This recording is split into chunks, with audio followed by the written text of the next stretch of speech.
From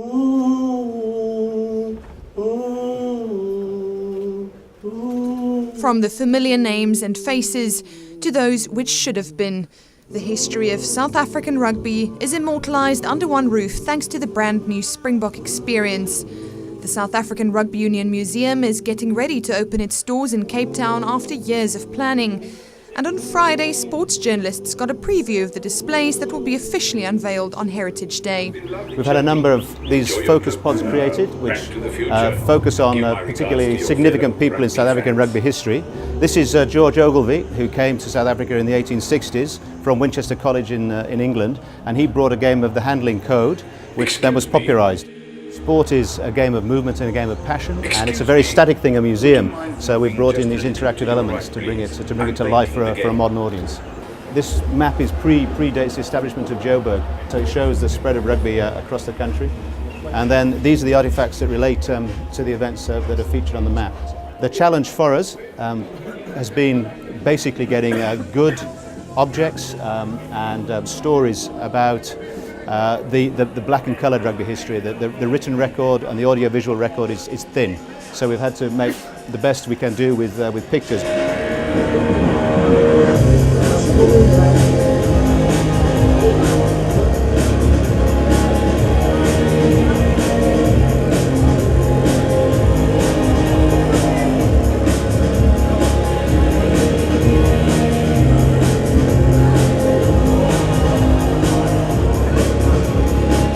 That young lady is Kathleen Trick, a 6-year-old fan of the Springboks. Her father was a member of the London Welsh Rugby Club, and he borrowed an authentic Springbok outfit from the Boks, and she followed the Springbok team in years later when Benny Osler was there in '31. She was around. Now she had a Springbok blazer as well. She was almost a team mascot, but that's never been seen in South Africa before, and we've got it on loan from Twickenham for a year.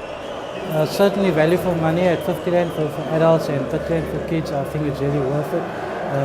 The different interactive aspects of the museum as well is quite a fantastic innovation.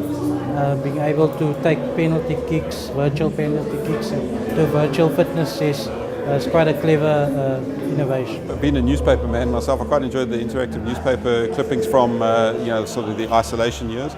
I think I'd like to get into that a little bit more and look back at some of those old articles from that time. And I think the one part that they've done a good job in is trying to sort of recognise non-white rugby, if you like, in the isolation years.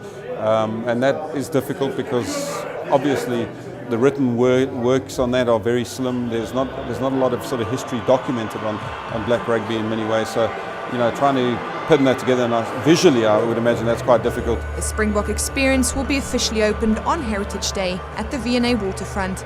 Aletta Gardner, Eyewitness News, Cape Town.